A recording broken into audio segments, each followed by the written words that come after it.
Егер біреу маған 45 жаста өмірім қайта басталады десе, күлер едім. Ал қазір мен сол өмірдің дәл ортасында тұрмын. Ұлым мен қызымды қатарынан үйлендіріп, әрқайсысын өз орындарына қондырған соң, үйім тым-тырыс босап қалды. Кеше ғана у-шу болып жатқан шаңырақта енді тек өзімнің тынысым ғана естіледі. Сол тыныштықтан қашып, жалғыз сіңілімнің қасына көшіп келдім. Жалғыз болмаймын деп ойладым, бірақ қателесіппін. Мен бухгалтермін, сандармен сөйлескен адаммын. Бірақ соңғы 7 жылда ауылда жұмыс болмай, мүлде басқа өмірге бұрылдым. Қазір мен онлайн киім сатамын. Барлығы іш киімнен басталған еді. Ұлы сөздің ұяты жоқ. Соны сатып та жақсы ақша тауып жүрдім. TikTok'та стримге шығамын. Кеше ғана ұялшақ келіншек едім. Бүгін камера алдында еркін сөйлейтін әйелмін. Өмір мені өзгертіп жатыр. Немесе мен өзімді енді ғана тауып жатқан шығармын. Жасым 45-те. Біреуге кәрімін, біреуге әжемін, ал біреулер үшін әлі шырыны кетпеген тәтті жеміспін. Сіңілімнің үйіне келген алғашқы күндері бәрі жақсы сияқты көрінді. Балалары мені жақсы көрді, үй жылылыққа толы еді. Бірақ бір ғана адам мені қабылдай алмады. Сіңілімнің күйеуі. Ол үндемейтін, бірақ оның көзқарасы бәрін айтып тұратын. Ас ішіп отырсақ үнсіздік. Мен сөйлесем қысқа жауап, ал кейде мүлдем жауап жоқ. Бір күні ол ашық айтты, бізге бөлек тұрғаның дұрыс. Жүрегім шым ете қалды. Себебі сол кезде ақшам аздау еді пәтер жалдауға. Сіңілім үндемеді. Екі оттың ортасында қалғанын көріп тұрмын. Бірақ оның таңдауы отбасы ғой, ол дұрыс. Мен ренжідім бе? Жоқ, мен барлығын түсіндім. Сол күні кешке чемоданымды қайта жинадым. Қарағандының суық кешінде жалғыз пәтер жалдап шықтым. Есікті жауып, ішке кіргенде тыныштық тағы да қарсы алды. Бірақ бұл жолы ол тыныштық қорқынышты емес еді. Телефонымды алып TikTok'ты аштым. Стрим бастау деген батырманы басар алдында бір сәт ойланып қалдым. Мен кіммін өзі? Қас сұлу емеспін, жап-жас қыз емеспін. Бұл не?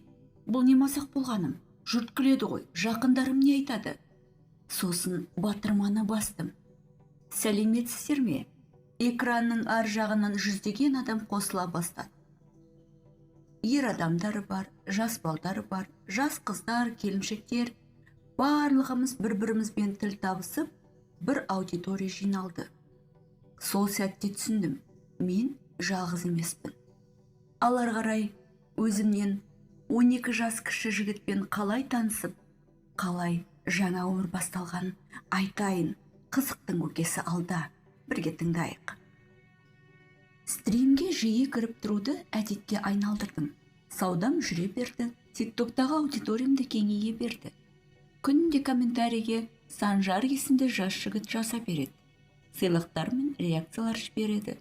Аккаунтындағы WhatsApp нөміріме шығып, сол нөмірдегі Каспиіме ақшалай жақсы сомада сыйлықтарды жасап жүрді. Мен оның парақшасына кіріп қарап таң қалдым. Өзі жас, әрі сүйкімді екен. Тіпті ыңғайсыз екен. Мен болсам жасым нешеде, үлкен әйелмін. Мен бұрын сонды өзімнен кіші адаммен араласып, көрмеген аздап тартынып ұялдым. Бір күні айнаға қарап тұрып, өзіме былай дедім. Жасың 45-те деп кім айтады? Аппақ денелі, бойы ұзын, көтініп қалған, кеудемдегі 2 моншағымда жинақы. Орта бойлы, ернім томпақ, орта жастағы келіншекпін ғой. Кемпір емеспін.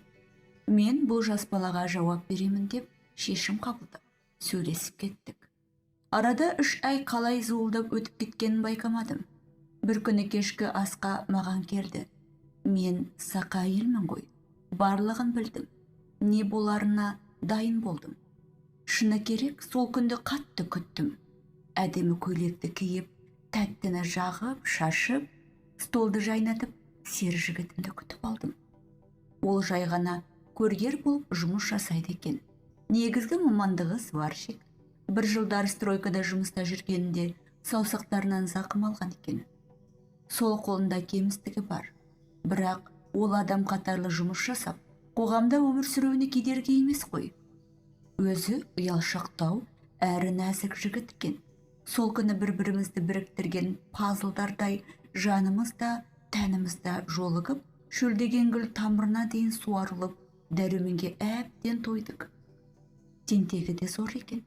Тентегін алақаныма салып қысып жан даусын шығардым.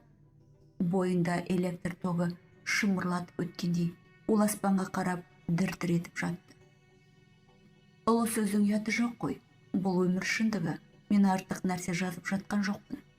Мен болсам, бөкпей жармай, астарламай айтып отырмын. Міне, қымбаттыларым, адамның биологиялық жасына тұрған ештеме жоқ. Адамның рухани ойы мен айналасындағы жағдайларға дұрыс қарап, сол жайттарды қабылдауында.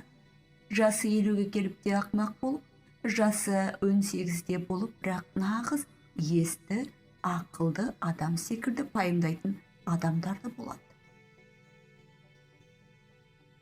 Санжар сол соңғы категорияның адамы. Мен алдағы өмірге асығып шешім қабылдап жоспар құрмаймын. Алдымызда не тұрғанын білмейміз. Не болса да бақытты болуға лайықтымыз.